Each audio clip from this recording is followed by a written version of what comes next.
Inside Mercer Basketball with Coach Bob Hoffman and your host, Rick Cameron. Brought to you by Wild Wing Cafe. Well, good evening, everyone. Welcome to Wild Wing Cafe, the shops at River Crossing. We're here for the next 30 minutes to talk Mercer basketball with head coach Bob Hoffman. Coach, what an exciting week last week, playing two of the top teams in the Southern Conference. It all began on Thursday night with a blackout. Another great environment in Hawkins Arena. Yeah, we had a great crowd. Our guys played at a high level. Chattanooga's got a tremendous team, well coached, and there was big play after big play for both sides. We were able to make a couple at the end to finally get the win. Coach, let's talk about the beginning of that game. When you're playing a quality opponent, even at home, it's so important to get off to a good start. And Ike Wamu was stroking outside the arc as well as he had all year. Yeah, we've started well at home the last few games, conference play. It's been great how we've been able to get those shots and get some separation early. It gives you opportunities to just get into the game and get the crowd into the game, and I thought it made a huge difference. How we were able to start affected the end of the game for sure. Coach, in your 7th season at Mercer, but from the very beginning, it was important to you and your staff to get the community involved in coming to Mercer basketball games. With the blackout Thursday night, the 4th sellout this season. Well, how rewarding is that, knowing when we hit the floor, we truly do have the energy of a home court advantage? Well, I think it just makes a huge statement about what you're trying to accomplish, and I think even for the other teams coming in, when they see that kind of crowd, that kind of support, they know they're going to be up against something tough, because they know when things get tough, you have the energy in the building to make a run, and that definitely happened several times in the midst of the regulation in all the way into overtime. But you're right, over 7 years we've worked hard, we've been in the community, our players have been at the schools doing reading programs, we've done camps for disadvantaged young men. I mean, it's just all kinds of things, speaking to every group that would ever let us speak to them. I don't know if they'd ever let us speak again, but they let us speak to them. Just getting out and being involved. I think that's how you grow a community of people that want to see you be successful, and they want to be a part of that success because you're trying to do things the right way. And I think our guys have done a great job of showing that on the floor and out in the community. Coach, when you're playing a quality opponent like Chattanooga, 40 minutes comes and goes, you're tied, you go to overtime, our 4th overtime this year.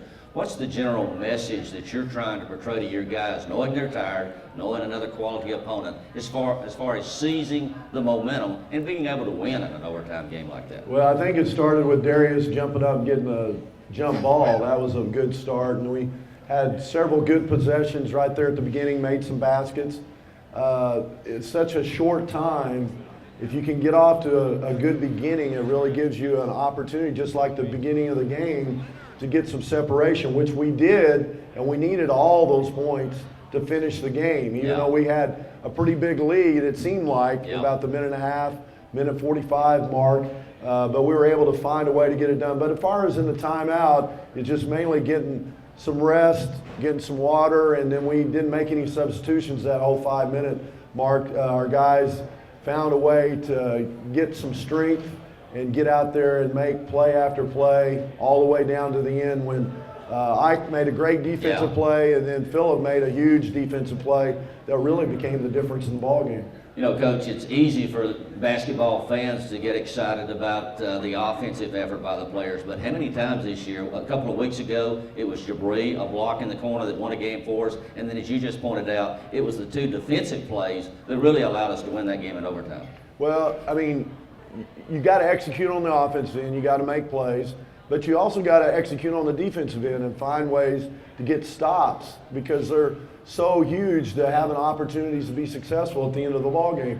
And if you can string 2 or 3 together, as we like to call a kill, if you can get 3 in a row and get a kill, then you really put yourself in a great position, and that's what we were able to do at the end of that game, in the beginning of the overtime, and that made a huge outcome for us to get the W. Got the win there, Coach. Then we journeyed over to Spartanburg to play Wofford, and it was very much the defensive battle we thought it would, but my, what a contingency of Mercer fans on the road. I don't know if the Wofford fans have ever seen the opponent bring that many fans into the house.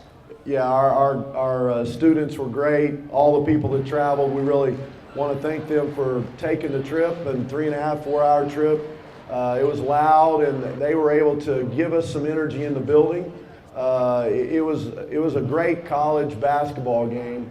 We didn't end up getting on the right side of the win and loss column, but as far as the effort and what our guys gave in the game against a really strong Wofford team, a great coach team that had been to the NCAA 2 years in a row, real experienced team. We were able to be right there. We had an opportunity to win. They threw in a shot after we played great defense by a guy who hadn't hit one all year, and I guess he hit one last year. And then I just didn't do a very good job putting us in a position to be successful at the end to get a good shot. So that's on me, but our defense was stellar again, and they played great defense, but our guys were right with them all the way on the road against a very talented team. Coaches, if there's one play I can pull from that game as a highlight of that game, boy, when Cheston Lewis hit Stephon Jelkson's stride for that layup, that was as good a play as I saw all night. Yeah, it was fun to watch, and both those guys had big minutes for us to be successful. We're going to need big plays for them the rest of the year. All right, we're going to talk more about the SoCon standings and where Mercer stands later on. But next segment, let's go to campus, and we're going to talk to Ike Wamu when we talk more inside Mercer basketball. Right.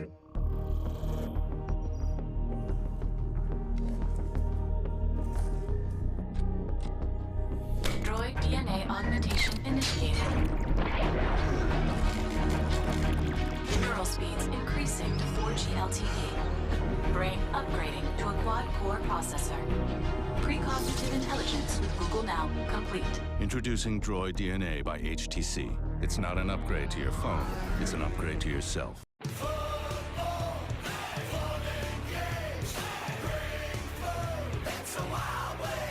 So here's the game plan. Rush into the Wild Wing Cafe and tackle one of our new steakhouse burgers. 100% Angus, 100% great. It's an all-star lineup that can win you tickets to the biggest games of the year. Where?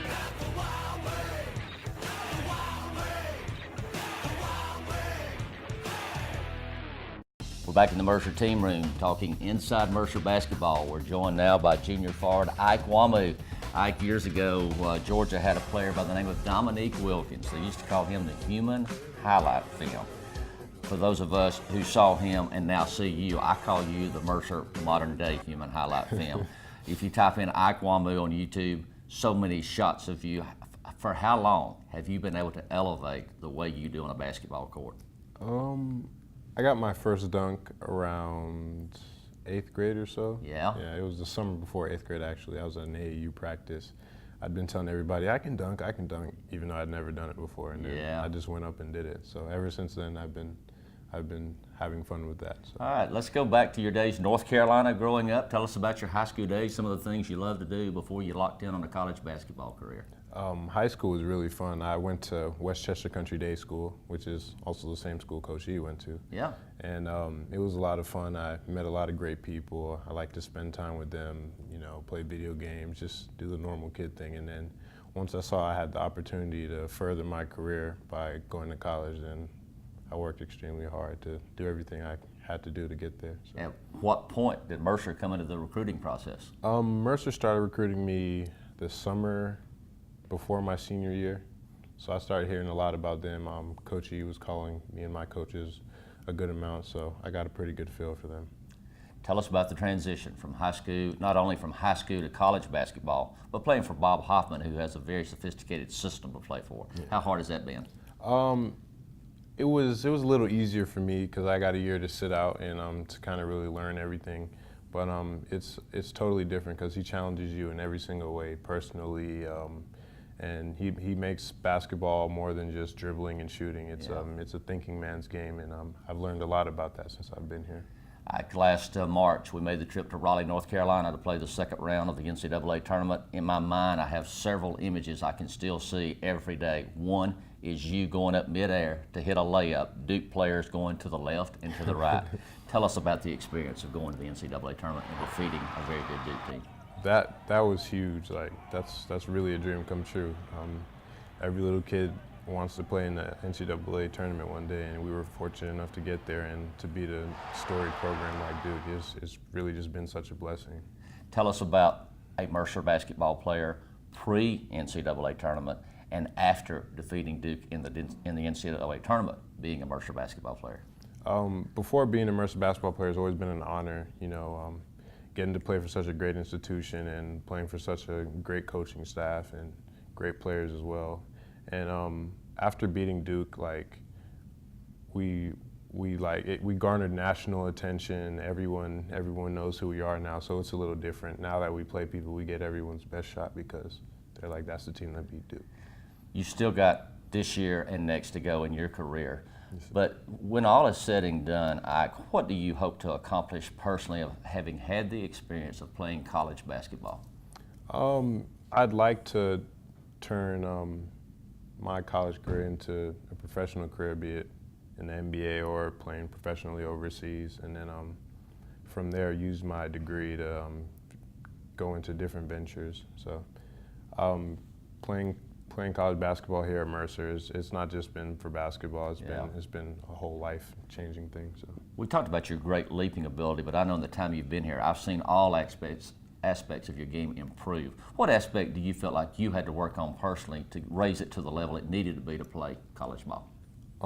I think I had to work on my ball handling and decision making, because growing up, before I got really athletic or tall, I'd always been kind of able to shoot. So once I got bigger and more athletic, they told me, stop shooting, go to the basket. And I couldn't really dribble, but being in college, I've really learned how to handle the ball better and to make better decisions.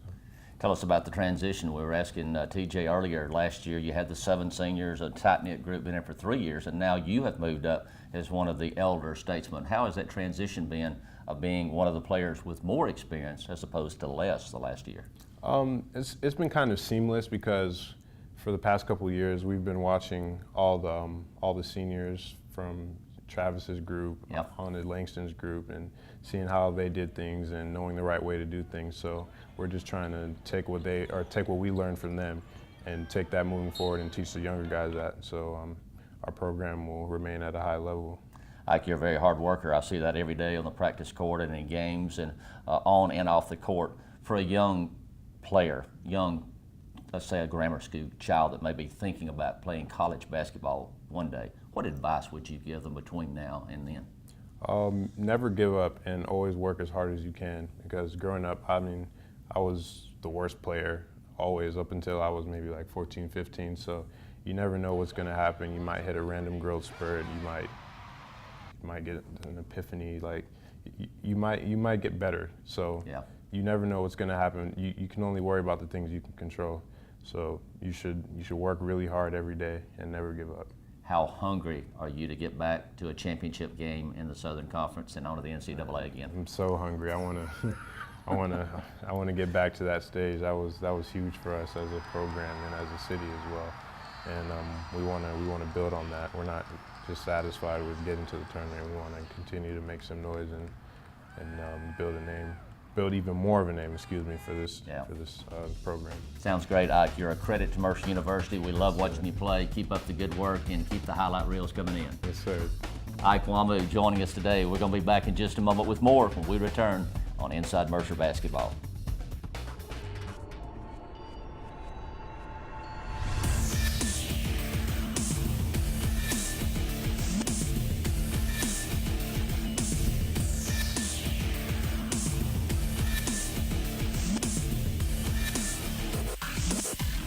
Over 3,000 new cars, over 1,500 used cars. Come experience the difference. Right, 5-star. For over 20 years, Mercer has relied on Forsyth Street Orthopedics. Their team of physicians keeps players on the court. Forsyth Street Orthopedics and Ortho Georgia have merged together into one practice, and we're stronger than ever with 26 physicians and 5 regional offices. As a graduate of Mercer and a partner of Ortho Georgia, we are proud to sponsor and take care of Mercer athletes. Ortho Georgia, getting better together. Go Bears! We're back at Wild Wing Cafe talking more Mercer basketball. Ike Wamu, our guest this week. Coach Ike is becoming a familiar face on the Sports Center with another dunk last week. Yeah, he had a nice one. Always somebody delivering the ball on time, on target, and him jumping out of the gym to make it happen. It was fun to watch. Always better when it's with a victory, though. Absolutely. All right, Coach, one thing at Mercer, to be a student athlete, indeed you are both words, student and athlete. Release came out just the last couple of days talking about overall the success of Mercer student athletes, tops in the SoCon for the fall semester. 264 student athletes at 3.0 or better on the GPA. 33 students are perfect 4.0 or 3.0. 4.0 for the semester. 4.0. I got it. I'll talk about it here in a minute. But the grind of a basketball program, men's and women's, literally you're in season, both fall semester and spring semester, but you had 9 guys with a better than 3.0 average for the fall. Well, we have great support, starting with Sybil Blaylock, who's oversees all the athletes in the academic realm of what we're trying to accomplish. Kristen helps us with that. Emily's another great help that we have on campus. But our guys are assigned to coaches, and then we have Coach Nelp, who's responsible for that on our staff. And everybody involved understands how important it is. Last season, we had the highest GPA in the history of the department as far as college basketball on Mercer's campus, over a 3.0, which is almost unheard of on any campus, let alone one like ours that the academics is so tough. And so that was an amazing thing. And then for us to turn around and have all the new student athletes we have and find a way for 9, over half of our student athletes had over a 3.0, that speaks volumes about who they are, what they're trying to get done. And it's just the right thing. I mean, that's what you should be about. And we're thankful we have those kind of guys that pay attention to detail, not only on the floor, but also in the classroom. Coach, the later in the season that it gets, when obviously the standings become more important, the game's more important, you're in conference play, and then you take off for a 2-game road swing and miss 2 or 3 days of class. As a head coach, in the back of your mind, how do you confirm to yourself that academics are being taken care of, being out of class that much? Well, I rely on the assistant coaches because they're touching base more about it. I'll ask guys from time to time individually how they're doing with it and make sure that they're paying attention to that. And then we get reminders. The professors are good at maybe giving Sybil a heads up. We don't talk. When I was an NAI coach, I was my own academic advisor, so I would talk to the professors myself, and I knew a lot of them because I went to school there. But here, you know, the NCAA frowns on coaches having conversations with professors about grades and all that, so we don't do that. But Sybil is kind of our go-between, Sybil Blaylock, and she finds out things that we need to know. We have 6-week reports, different emails going out about when we're going to miss class, and it's up to our guys to follow up and make sure that they're getting the work done if they're missing, and that they're communicating to their professor about those misses, because that's the most important thing. If you don't communicate, you can't get it done. Coach, in the big scheme of things, as detailed as your play is, whether it be offensively or defensively, your players have so much to comprehend and to work on and discipline themselves. If the same effect, you've got student athletes who are performing well in the classroom, is there not a parallel? If they work hard in the classroom, then you know you can depend on them in the court as well? Yeah, I think there is. And you want to try to recruit guys that are come from good backgrounds, that have an understanding what it takes to get it done. And sometimes it really is a mindset of, you know, how do you go about it? How do you approach it? What are you going to take from here? Do you want to get a degree? We want to get guys that want to get degrees, and that's what we have. And we had 7 graduate, actually 8 with Jabri, who's still playing. We had 8 guys graduate, 7 that graduated as they finished their eligibility. I can't imagine there was any other Division I basketball program in America that graduated 8 guys on the same day in the spring as we did last year. And Coach, on the flip side of that, when you and your staff go out recruiting, are there X number of maybe high school players you don't consider because you wonder if they can make it academically at Mercer and at this level? Yeah, there's definitely people we can't recruit. it would be like me. If I couldn't recruit me, you know, if I was playing, there's no way. My grades were so awful. Mine were just under Kevin Canavari's. I mean, mine were awful, and there's no way I could get into school at Mercer. I mean, they wouldn't take what I had. But you have to rule out. I mean, there's certain things you want to get. Somebody's really athletic, somebody's a good player, and that has the capabilities or has shown that they can get the grades, whether it's through the test score or their academic scores, and that's an important aspect of what you're trying to accomplish in a recruiting process. All right, we've got a lot more to talk about. Games coming up the next week in the Southern Conference. We'll be back in just a moment. Take a look at the SoCon when we come back with more Inside Mercer Basketball. As a business owner, you need to choose the financial direction that's best for you to find a clear path to growth and success.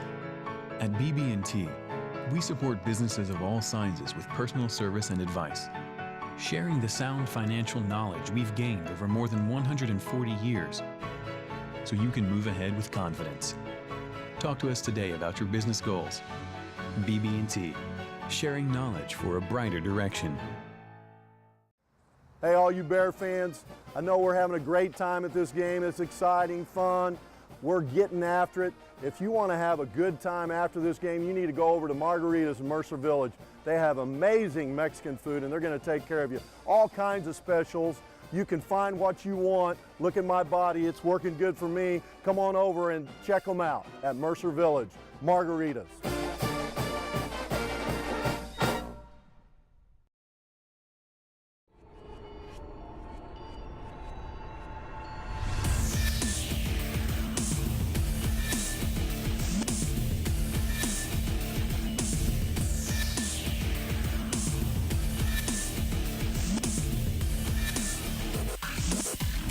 Over 3,000 new cars, over 1,500 used cars. Come experience the difference. Right, 5-star. Back at Wild Wing Cafe talking Mercer basketball. Another couple of key games coming up for the Bears on the road this week at the Citadel and then at Furman on Saturday. Coaches, we take a look at the Macon Occupational Medicine Southern Conference standings. Wofford at 9-1, Chattanooga 8-2, Mercer 7-3, ETSU and Western Carolina 6-5, Furman 4-6, VMI 4-7, the Citadel 3-7, Sanford has won 3 in a row to be now 3-8, and UNCG 2-8. Boy, I believe they've won 3 in a row since we played them. I think that's correct. That's but right. if you look, you pointed out at the start of the season, you better win your games at home and try to win at least half on the road. Most everyone is doing very well when they play in their own arena. Yeah, and that's why it's going to be so tough. All 3 teams are in the top of the league are playing on the road. 2 games this week.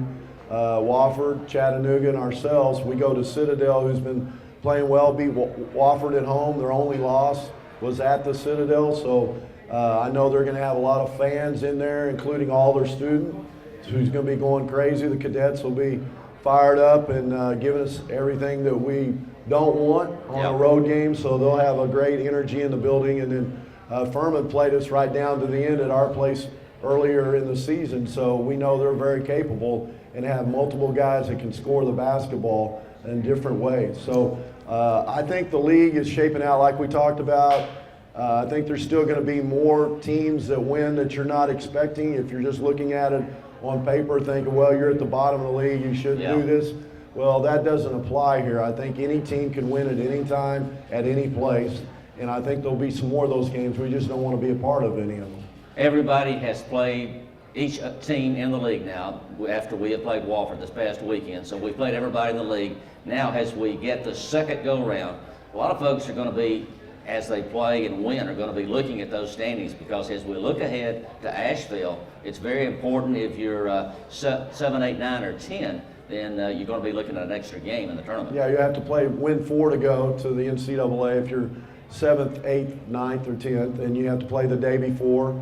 If you're in the top 6, you get a day off, essentially, and only have 3 games to win to go to the NCAA, which is a huge deal. I mean, it's hard to win 3 in a row, let alone 4 in a row, and then that'll be, once we get to that point, that'll be even more important. But right now, we've got to focus in on 2 tough games for us on the road, and we've got to get back some momentum. We had 2 games really that we were right down the wire. We had a shot to win one. We had another shot to tie one, send it to overtime, that we did lose on the road.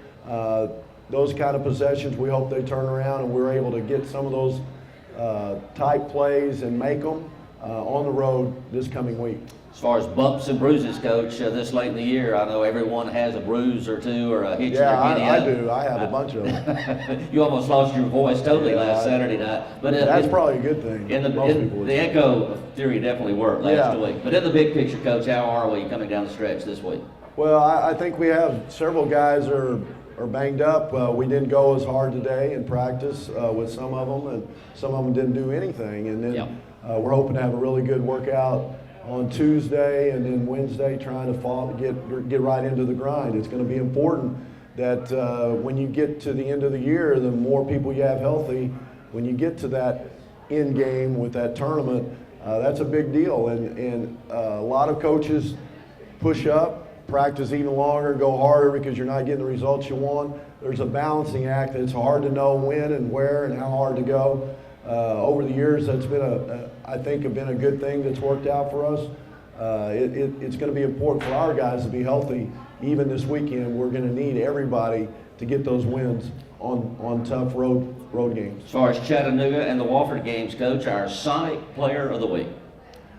Well, we had several guys that you and I talked about, and we came down to, we thought Philip Leonard with the play made against Chattanooga right at the end, even though Ike had a great defensive play at the end, that we're going to give it to Phil Leonard for the week. And he also went 7 of 9 from the field and put their big man on the bench with several hard drives. All right, Coach, as tough as it is this week, 2 key games on the road, the Citadel and Furman. Get through this week. 4 of the last 6 are in Hawkins Arena. Yeah, that would be big if we could find a way to get through this week unscathed. It won't be anything easy. As we all understand, and if you've played college basketball, you coach about college basketball, you watch it, you know anybody's capable on any given night, because everybody has a couple guys can make shots, and the three-point line has made it where everybody is tough to beat, no matter where you're playing. All right, the Citadel and the Furman will be talking about those games when we come back next week and talk more inside Mercer basketball.